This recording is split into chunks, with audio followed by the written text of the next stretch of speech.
G'day friends, welcome to the question and answer video, and if you can hear a weird humming noise in the background, someone's going crazy with the vacuum. They just started, and of course they started as soon as I started filming, so I'm in this room and I've tried to close every door, so I'm probably going to start sweating because this light is hot. But I'm going to try and do my best to answer these questions. I'm going to answer all of the ones that I got. Some of them are a little hard, so thank you for submitting those questions. Also, my hair, I do need a haircut, so if I turn around and you see the back, sorry, it's a mess back there. Okay, let's get to it. Are you going back to dancing on Disney cruises or at Disney productions? I would love to. For those of you who don't know, I'm a professional dancer by trade. Ever since I left high school, I've been on contract all over the world dancing on cruise ships and at Disneyland in Tokyo, and that's just basically it. But I had a really fun career, just like flitting about and doing my thing and getting paid to do it and travel. It was amazing, and I think I did that for about 7 years. I've got a story that kind of connects to this in a different question. Basically, I sustained an injury in my last contract on Disney Cruise 2 weeks before I was about to finish. So I've got this weird thing where like I didn't finish it and I really want to go back and finish it. Yeah, basically, if you don't know much about the entertainment industry, it's not so much if you want to do it, it's so much if they want you to do it. Did that make sense? Basically, yes, I'd love to go back, and I'm auditioning. I did about 16 months of rehabilitation from that injury and got myself back to dancing again. A little chubbier than when I left, but what can you do? I'm auditioning again, and if I get a job, I get a job, and if I don't, I don't. It's just the hustle. It's just our life. So I don't really know what to say about that. I'm going to throw some pictures up here. That's why I have this negative space on the wall. I know if you think like, why did he frame the video like this? I just wanted to put pictures up there if I had to. I had an amazing time on that contract. That was one of my favorites. I say that about almost every contract. But yeah, I love Disney Cruise Line. It's super, super fun. Such an, like, I wouldn't say easy job. There's definitely challenges to working on a cruise ship, but just so rewarding and so fulfilling. And that was the culmination of, like, you know, I loved being on cruise ships because I loved traveling and being such a gypsy, and I didn't have to stay in one place for too long. And I love Disney because I love the brand, I love the message, I love the story, I love the budget. It's yeah, it was an amazing, amazing experience. So if that comes up again, then we'll see. But I firmly believe that God has that door closed just for the meantime, because this creative journey is taking off in its own way, and I should be nurturing this, and I'm fully committed to this at the moment. So yeah, if I go back to Disney, you'll be the first to know about it, and hopefully you can come and watch. I spent a lot of time learning how to dance. It's really nice that it paid off. How is Queen Bianca coping with the very gorgeous Oliver? Well, I think you know how she's coping. She's not. She literally can't even. Bianca is the queen of, I guess, not just this household, but the whole of Anaheim, maybe California in general. She honestly does believe she owns everything. It's really funny though, because we read all the blogs, we watched the YouTube videos on how to introduce a kitten to an adult cat, and it just never seemed like it was gonna work with Bianca because she's just a little extra. Yeah, she's pretty good. He's been here for about 2 weeks now, so she's getting a little settled. I find it funny that she is upset when he goes to her food bowl, but any time of day she's allowed to take a nibble out of his. I guess she doesn't like Steve dividing his time between Oliver and herself. With me, she's kind of fine because, you know, Bianca and I we're besties, but we have beef. Oh, speaking of Oliver, here's the kitty.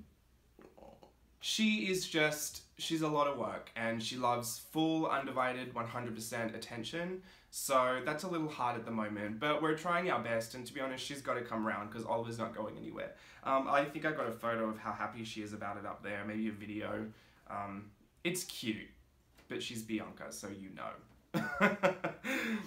Do you miss Australia, and do you get back very often? Of course I miss Australia. I love Australia. I lived in Australia until I was 18, and then I've been gone pretty much ever since. I go back home maybe once a year, maybe twice a year, just for a short period in between contracts. It's kind of not enough, but at the same time, you gotta go work, don't you? Yeah, I do miss Australia. If I could get back more often, I would. It's just expensive. I do love Australia. If you haven't been, go if you ever got the opportunity. People are so laid back, you know, don't really care about much. Very relaxed culture, very relaxed people. And yeah, I do love Australia. And I'd like to get back more often. So when I become a trillionaire, I'll do that. How long have you and Steve been married, and did your parents support you? Tricky question. Steve and I got married last September, so what is that? So it's about 8 months now. Did our parents support us? Well, Steve and I come from very conservative families, very rooted in their faith, and so are we. We're still actively involved in church and actively involved in our faith. So, you know, that was our upbringing, and it can be a little difficult. I mean, I know times are very progressive now, and you know, there's a lot more of an acceptance of LGBTQIX4, you know, all the letters. There's a lot of an acceptance out there, but as far as our families are, they took a while to come around. My family, my mum and my stepdad came out for the wedding, so that was really nice. I'm gonna throw wedding photos up there because we had Chris and Jen, our friends, took some amazing shots of the wedding. And it was very simple, very low budget. I was involved in immigration at the time because immigration to the States isn't as easy as Fox News makes it look. I'll put it that way. It was a very long process and very expensive, and there's a, you know, I did it all myself, so it made me feel very accomplished because I didn't need a lawyer, but you can do it all right and then something on their end might go wrong. Processing takes longer, a paper gets lost, someone didn't fill out the right part of the form that they were supposed to, maybe a doctor didn't fill out the right form.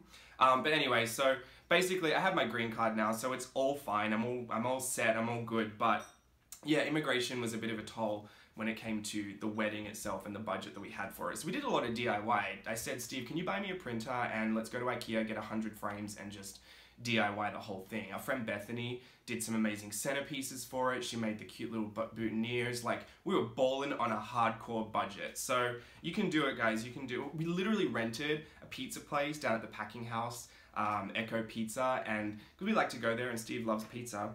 So we rented that place out, and we were just going to do it as like a cocktail hour. We were going to the courthouse to get married, and then just going to go there as a kind of like a cocktail hour for all our friends to come and witness.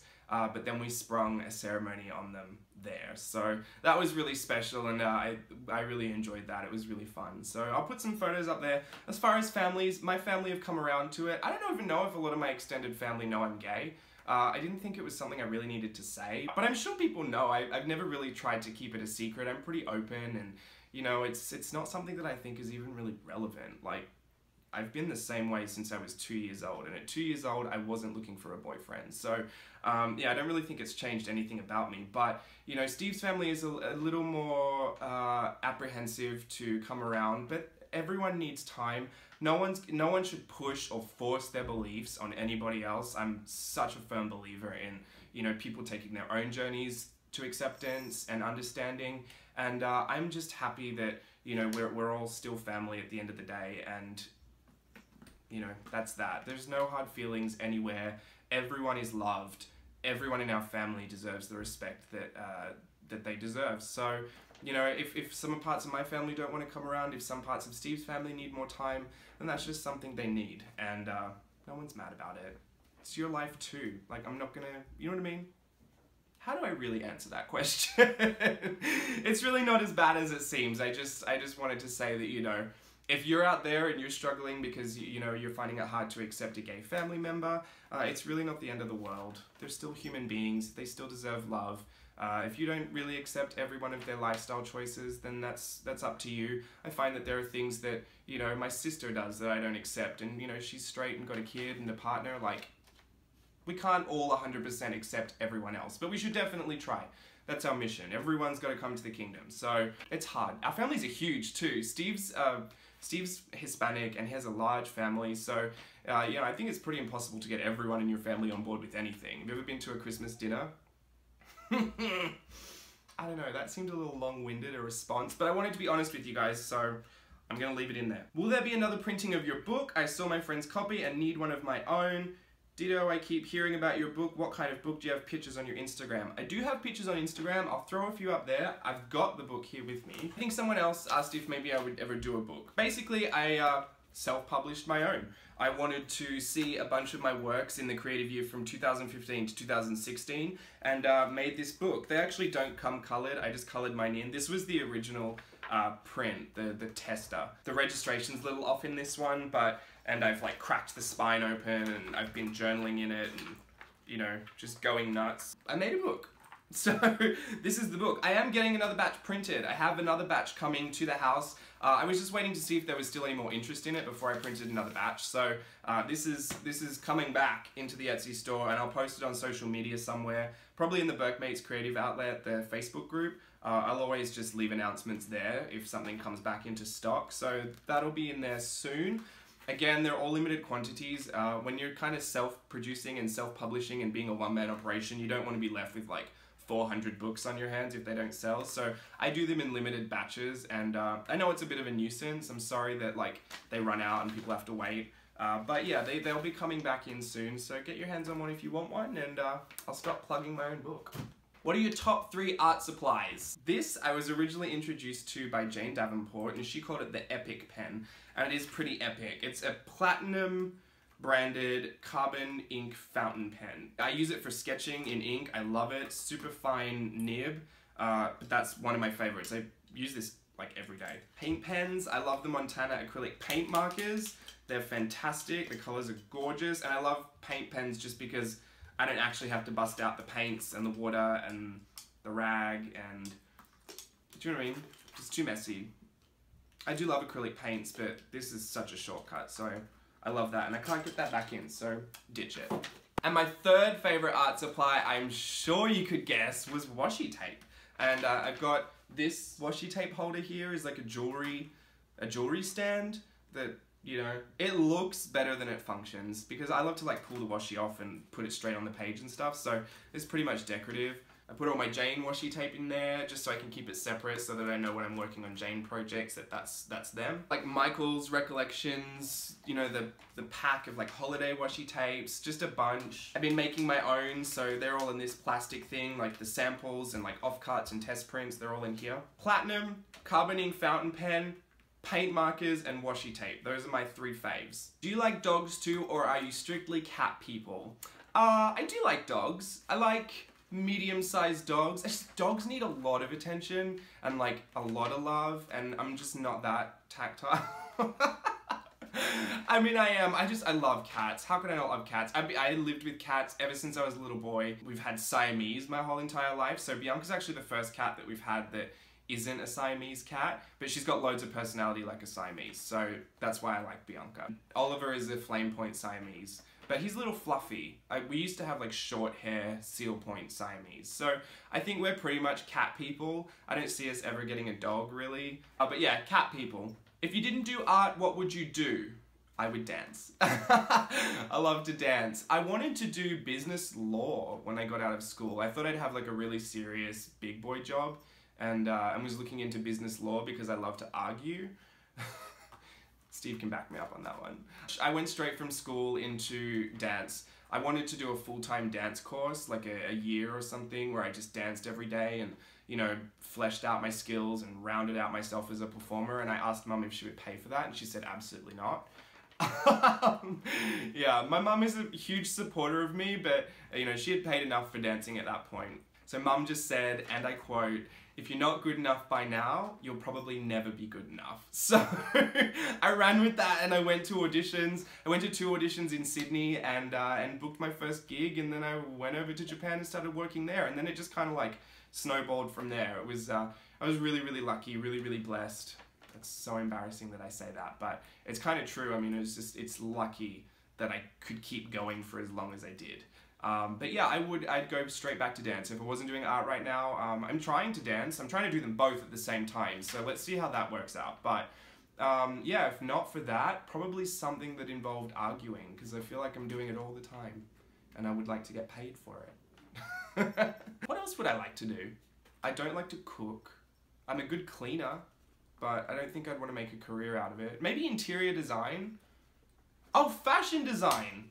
Why didn't I say that? I loved fashion design. I used to love fashion design. That's how I got into drawing, and not really, I've drawn since I was a little boy, but I did think I wanted to segue into fashion design after school, and I applied and got accepted into a course, but then I went to go and dance instead because I thought, like, I'll just go and do a job and make some money. I can always come back to fashion, but I can't always come back to dance. So that's why I went to go and dance instead. But yeah, fashion design was something that I had a really, really strong passion for throughout high school. Probably fashion design, but maybe more costume design, just because I'm a dancer, so I feel like my skills would probably be better suited to costume design than fashion, and fashion's so competitive and so cyclical and so quick, like in the industry. I mean, you're turning over looks every 6 months. I don't know if I could keep up, to be honest. I lost that competitive edge. What is your favorite food? Just food in general, I guess.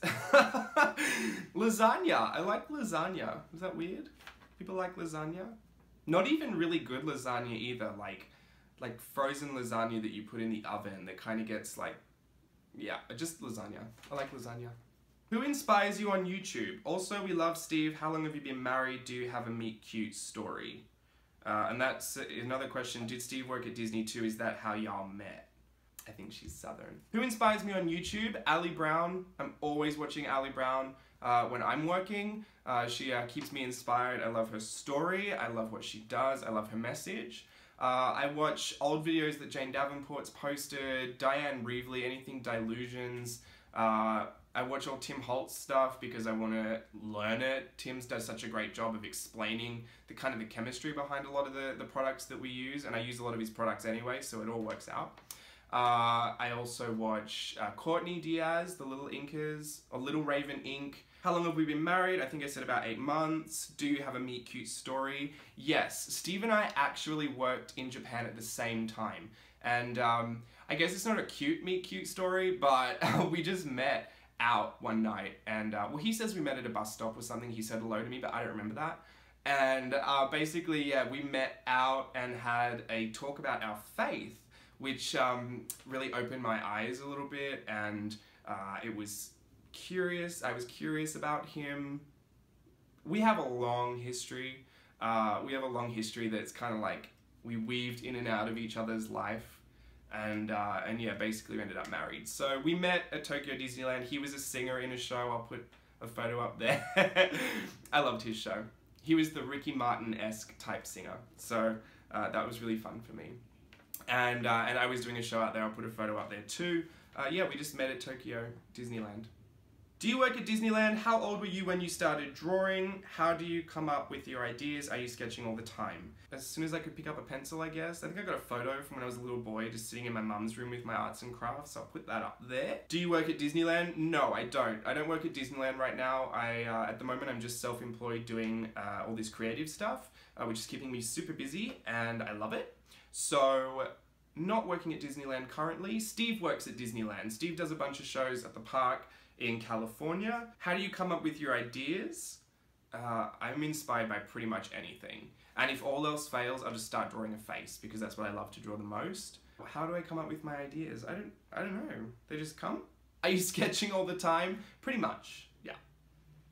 If I'm on the phone, on hold, if I've got an old envelope laying in front of me, sitting at a table with nothing to do, I'm pretty much always sketching. One question just says, siblings, question mark? Yes, I actually have a twin brother. His name is Caleb, and he's 17 minutes older than me. We're fraternal twins. I'll put a photo up there. I think as we get older, we look kind of a little more similar, but we've never really been identical or anything. So, and we're very, very different. Caleb works in the Australian military, and he served our country when he was quite young. I think, Caleb, how old were you when you served? But yeah, he was quite young, like 18, 19 or something. Caleb has 2 kids and a wife, and my little sister is 7 years younger than the both of us, and her name is Siobhan, and she's got a little boy, and her partner too. I also have step-siblings. I have an older stepbrother named Ben, and he has 3 kids and a wife, and I have a younger stepbrother named Michael, and he's an actor. So yeah, we've got a pretty mixed, blended family, and it works. I mean, I think that's a pretty common story nowadays anyway. So how did you meet Jane Davenport? Well, I've never actually met Jane. Hey Jane girl, let's meet up. Yeah, I would love to meet Jane. I mean, we email all the time about projects and different stuff like that, but yeah, I never actually met Jane. I came across Jane on YouTube. I was on a YouTube bender. Basically, this is that story that I was going to tell you about my accident. In 2015, I was out, like an outing in one of the ports while I was on contract with Disney Cruise, and we were riding 4-wheelers around St. Martin, you know, the little ATVs. A taxi van hit our 4-wheeler as we were making a turn, and just like literally crashed into our bodies. So it was a super traumatic experience. My friend Jen and I were on the four-wheeler at the time. She was driving, and I got knocked off and it crushed my foot. And we were 2 weeks out from finishing our contract, so I was kind of devastated. At that point I thought like, oh, it's fine, I'll get all the bones put back in, they'll stitch me up, I'll be on crutches, I can go back to the ship. But it didn't turn out that way. I had 3 surgeries for that, got screws put in, got screws taken out, made sure that everything was healing properly. I was in a wheelchair for a little bit, and then I was on crutches for ages. I was in a moon boot for even longer. But yeah, I was super lucky to have all of that heal, and very blessed that it wasn't any worse than it was. Basically, as the van came, I kind of screamed, because why wouldn't you? And everything just seemed to happen in slow motion, and by the grace of God, I literally just pulled my leg over the side to try and, I guess, get off the ATV as quick as I could. And so the van had just hit my foot and crushed it between the back of the bike and the front of the van. So I had like the headlights in my feet, and it was pretty gruesome and pretty awful, and it hurt. Very traumatized by it for a long time. I had a problem getting in any kind of car. But yeah, that was a really, really stressful period. And while I was recovering, I thought, what am I gonna do? Like, I need to earn some money. I was lucky enough to go home and be with my family, and they supported me through that. I also had my work support me through that and made sure that everything was taken care of. And, you know, like, handling the legalities of, you know, the taxi van driver obviously didn't think it was his fault. Turns out it was. So anyway, basically it was super lucky. Had I not moved my leg, they would have amputated my leg. Because there's injuries that I sustained to my foot, if they were any higher, they wouldn't have been able to save my leg. And as it were, they were just trying to save my foot. So I'm beyond blessed for that miracle. And when I was at home, I just thought, what am I going to do? I need to make some money. I need to do something so I don't go crazy, because I've just had this amazing 7 years flying around the world and traveling and dancing, and I knew it was about to stop for a long, long time. So I was struggling with maybe like, it's like I don't want to go into depression because of this. I don't want to let it consume me. I don't want to let it overwhelm me. So I just dove straight back into art and creating. I've always done it. I've always made birthday cards for people. I've always made, you know, I've always drawn. I've always kept diaries and, you know, journals and taken lots of photos. And but yeah, I came across art journaling on YouTube, and I thought, this looks like something I could get into. And yeah, I started it. That's where I came across Dilutions, I came across Tim Holtz, I came across Jane Davenport, I came across, you know, bunches of people that were just doing this art journaling that I thought, well, this could be something that I could do. And I was just taken with Jane because she was obsessed with all the same things I was obsessed with. She had rainbowitis, so I finally could diagnose with myself with what I knew I already had, this love of art supplies. I came across Jane that way, and I just kept following her and trying to, you know, search the internet for anything that she'd done. And yeah, I was following her, and then she came out with her own craft line with American Crafts, mixed media line, and she put out an all call for a design team. And I thought, you know what, I've been following you for a while. I think I could help with this project. I think I could contribute actively, and I did think it was a little premature for me, I'm not gonna lie, just because I hadn't really been in this art journaling world for very long, and now I'm just starting to get into planners, and you guys know I can't plan anything to save my life. So yeah, I'm still learning. I'm still in a very much like a green phase when it comes to learning about it all. That's why I just dove right in head first and just did as much as I could, as often as I could. It helped that it was therapeutic for me. I know a lot of you guys do art and, you know, crafts for therapy, and I love it. I think it's totally worthwhile for that, if not anything else. So that's how I came across Jane. That's how I applied for the design team. I was lucky enough to get chosen. And then ever since then, you know, the start of the year, doing these Jane Davenport projects for the Davin Party, we've built a good rapport, like a working relationship. And yeah, I just feel like it's just opening doors, you know, doors that I'd never imagined opening, doors that I didn't even know existed. So I'm really committed to that, and I'm super thankful to Jane for that opportunity. So thanks, Jane, if you're watching. And yeah, that's how I met Jane Davenport.